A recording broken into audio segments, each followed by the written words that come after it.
Jammu winter capital है जम्मू कश्मीर की और यहां पर ये बैठक आयोजित की जा रही है। समीर भट्ट का रुख कर लेते हैं, जम्मू से हमें बताएंगे कि क्या कुछ अहम हो रहा है इस बैठक में आज। जी समीर, बैठक शुरू हो चुकी है, कई अहम मुद्दे हैं, क्या है एजेंडा इस बैठक का? जैस्मिन, मैं आपको बता दूं, जो पहला आपको याद ही होगा जब उमर लेड गवर्नमेंट ने चार्ज संभाला था लास्ट मंथ में, तो सबसे पहले इन्होंने जो स्टेटहुड पर एक रेजोल्यूशन लाया था। आपको याद होगा जो पहली कैबिनेट मीटिंग हुई थी उसमें जो स्टेटहुड को रेस्टोर करवाने के लिए एक रेजोल्यूशन पास किया गया था, कैबिनेट की तरफ से अप्रूव किया गया था। उसके बाद एलजी ने भी उसको अप्रूव किया था और उसके बाद प्राइम मिनिस्टर को वो हैंड ओवर किया चीफ मिनिस्टर उमर अब्दुल्ला ने दिल्ली में।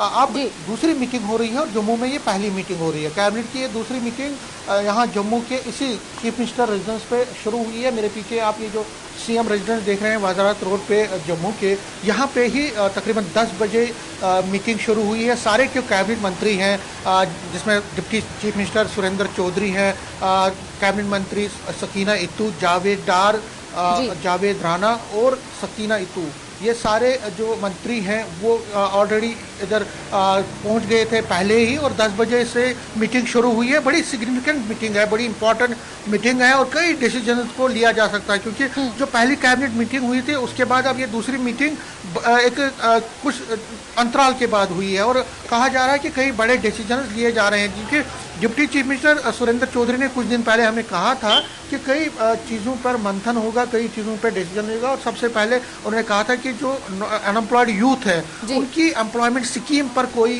फैसला लिया जाएगा, क्योंकि जो अनएम्प्लॉयमेंट है वो सबसे ज़्यादा जम्मू कश्मीर में सबसे बड़ा चैलेंज बन के उभरा है। और जो मैनिफेस्टो है, चाहे नेशनल कॉन्फ्रेंस का या कांग्रेस का, तो उसमें सबसे पहले प्रमुखता से जो है अनएम्प्लॉयमेंट को एरेडिकेट करने की बात कही गई है। इसको ख़त्म करने की, जो अनएम्प्लॉयमेंट का प्रॉब्लम है उसको ख़त्म करने की बात की जा रही, तो उस पर हो सकता है कोई फैसला आज लिया जाएगा। उसके साथ साथ अनएम्प्लॉयमेंट का, जो अनएम्प्लॉयड यूथ है उनके लिए स्कीम है, लेकिन जो दरबार मूव है उस पर भी हो सकता है कि उसकी रेस्टोरेशन के लिए कोई पहल की जाएगी, उस पर कोई। ठीक है, यानी बहुत सारे मुद्दे हैं समीर जिन पर चर्चा हो रही है और जब ये कैबिनेट की बैठक खत्म हो जाएगी उसके बाद ही स्पष्ट हो पाएगा कि कौन से बड़े निर्णय इस बैठक में लिए गए हैं। समीर, बहुत शुक्रिया जुड़ने के लिए हमारे साथ।